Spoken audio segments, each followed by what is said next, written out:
Welcome back to the Dragon Den. All my loyal Dragonites, King of Dragons 5000 is here with another action figure review. Today we'll be taking a look at the SH Figuarts Carnage from Venom. Let there be carnage. Here we have Carnage posed and out of the packaging, and oh man, does he look phenomenal. There's a lot to take in with this figure, so starting off, let's run through his accessories. Carnage comes with two very well detailed head sculpts, several sets of hands which look really nice on the figure, as well as a pair of bladed hands and various weapons to put on his tendrils.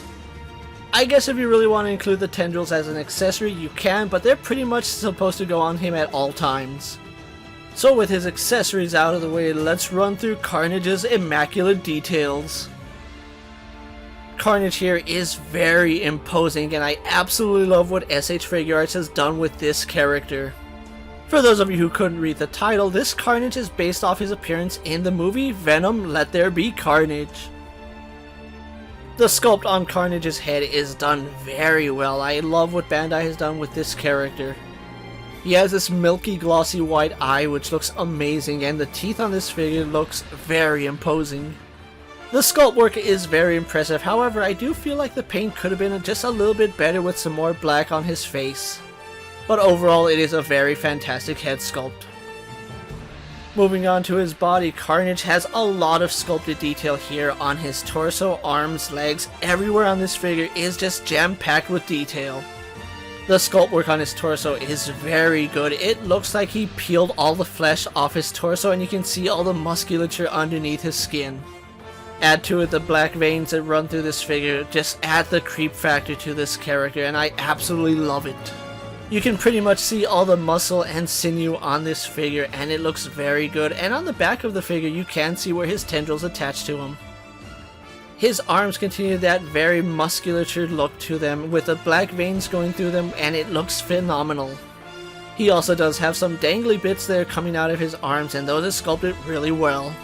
Going all the way down to his very long fingers, he has really nasty claws at the end of his fingertips.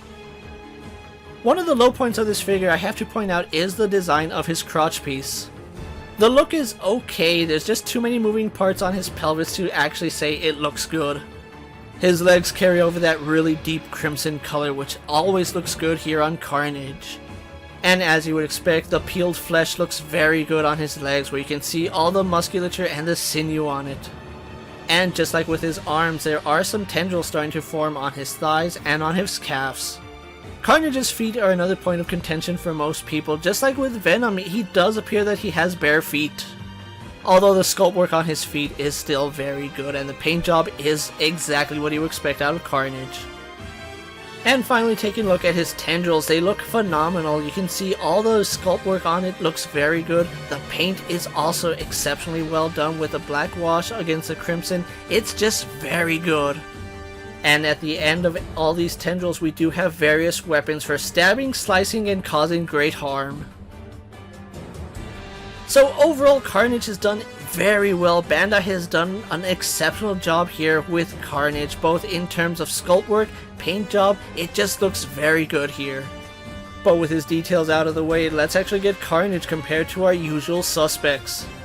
Here we have Carnage posed next to a Marvel Legends Cyclops and a DC Multiverse Superman, Mattel's WWE Elite Series and Mezco's 1/12 Collective Popeye the Sailor Man, the Lightning Collection White Ranger, and the Star Wars Black Series Mandalorian. And finally we have Carnage posed next to the SH Figuarts Venom. So as you would expect, Carnage here is very massive, and he towers over most of your collection. Though not the ideal Carnage, this is pretty accurate to what we saw in the film. So with his comparisons out of the way, let's run through his articulation. Carnage has a hinge in the neck and a ball joint at the base of his neck, ball-socketed butterfly joints, and ball-socketed shoulders. Arms go out to the side and do a full 360. Swivel at his bicep, swivel at his elbow, double hinge in the elbow as well. Carnage has a ball joint in the wrist. His tendrils attach to his back via ball hinges. In the middle of each tendril we have another ball hinge. And where the weapons connect, we have another ball hinge on the tendril. Carnage has another ball hinge in his upper torso and a ball jointed lower torso. His legs do kick forward, go back, out to the side, and have a thigh swivel. Carnage is double jointed in his knee, ball hinge in his ankle, forward facing pin for rocker ankle, and a toe hinge.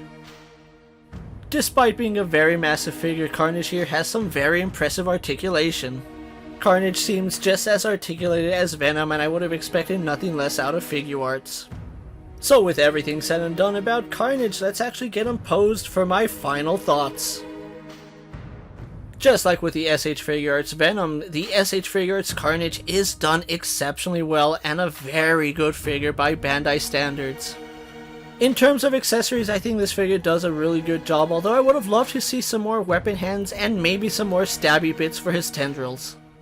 And as always, another head would have never hurt this figure, but overall the accessories on Carnage work perfectly.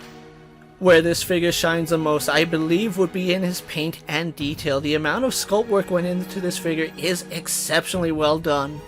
The way they were able to replicate the sinew and flesh underneath the skin looks very good, and all the black veins on Carnage are painted very well. I also feel like the deep crimson that they went with for his overall color works for this character. He also has some very impressive articulation which rivals Venom, and I actually like that.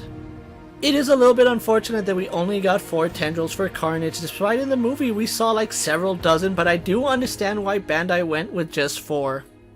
A better option for his tendrils would have been wireframe rather than the ball hinges, but overall it still works perfectly fine. I know a lot of people aren't a fan of the Let There Be Carnage movie, however this figure you would definitely be a fan of if you're a fan of Carnage himself. His overall size brings a very endearing presence to your collection, and the fact that he towers over Spider-Man characters would be something that most of them would fear. This figure does an excellent job of showing why Carnage is a savage beast. If you're wondering where you can pick up your very own Carnage, he is available on sites like Big Bad Toy Store and Amazon. Fans of the movie are definitely going to love this figure, and if you're a fan of Carnage, I would really strongly recommend you check out this action figure. So with that being said, don't forget to like this video, leave a comment, subscribe to my channel, it really helps out the channel, and check out all my other SH Figuarts and Venom and Carnage videos. Check out my Instagram account for new and exciting action figure photos, videos, and other goodies, and as always, ring that bell so you never miss another video. And until next time, my fellow Dragonites coming from the Dragon Den, I'm King of Dragons 5000 reminding you to redesign, rebuild, and reclaim. I'll see you next time.